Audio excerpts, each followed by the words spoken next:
You dislike crowds as much as I do. I can feel people's eyes on me every time I walk into a ballroom. It's like they're all judging you. Take the compliment, Bridgerton. There's no expectation or judgment here. It was as though you had become an entirely different person, consumed by the expectations of others. When you're invisible, you can have all of the amusement you want without any of the expectations popularity brings. It frees you. I don't want to have to live up to anyone's expectations. You will no longer be obedient! You will no longer be obedient! You can feel free to be yourself here.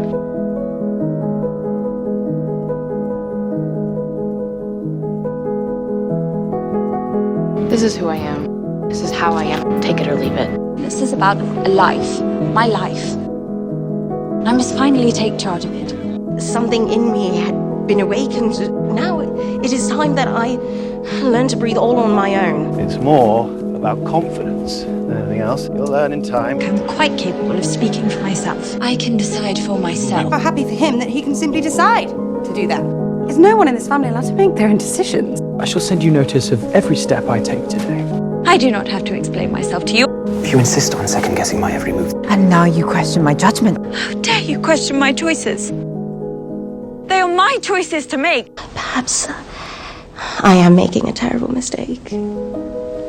But it is mine to make. I found a way to control my own fate.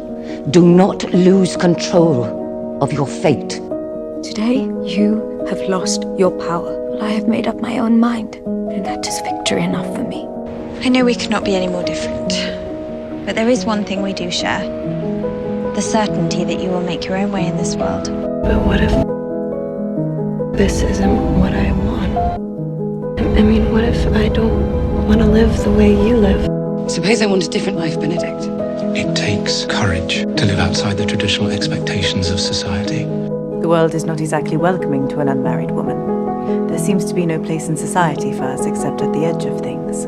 That rather seems to be society's flaw, not a woman's. Perhaps Miss Edwina realised that marriage is in fact a prison for women. Must you always be so you? How else should I be? Married and silent. Women, they have minds, and they have souls, as well as just hearts. And they've got ambition, and they've got talent, as well as just beauty. And I'm so sick of people saying that love is just all a woman is fit for. I'm so sick of it. But I'm so lonely. And I love my liberty too well to be in any hurry to give it up. Just another reminder of how trapped I am.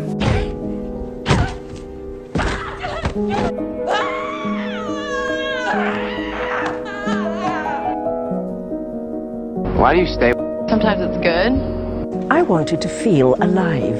You have always wanted nothing more than your freedom. It will be most fulfilling, enjoying an independent life, running my own household. A life of independence is no mere consolation. Indeed, many would think it the better prize. After passion cools and fate intervenes, who else is a woman left with but herself?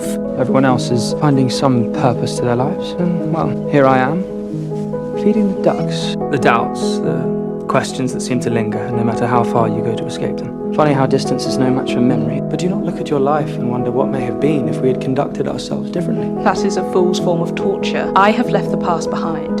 You should do the same. However difficult forgiving someone may be, it is necessary to move forward. I am certain you will find your purpose one day. Have you found yours? Of course not.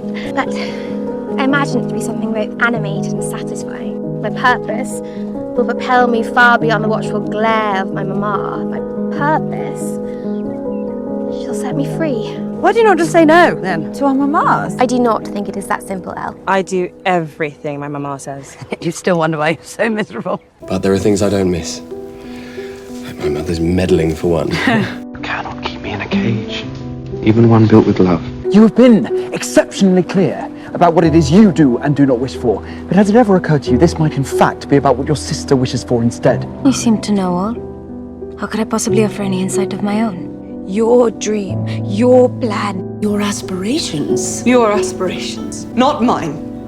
What am I to you? A vessel for your dreams? You are more than that. Yes, I am. I am my own person. A woman grown. Respect goes both ways. All this time I thought I was the damaged one, that somehow I was deficient. It should not be a luxury, but a right to choose, to fight for the family that you want. I fight for the family that I have. You can choose to be happy, to follow the desires of your heart. Be funny and brave and feeling. Be unafraid to follow your heart after doing the exact opposite for far too long.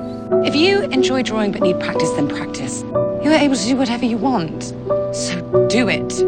Be bold. I look at my art, and if I do not like what I see, I may always alter the colour palette, but I certainly do not toss the entire design aside. Perhaps you too could do the same in your own life.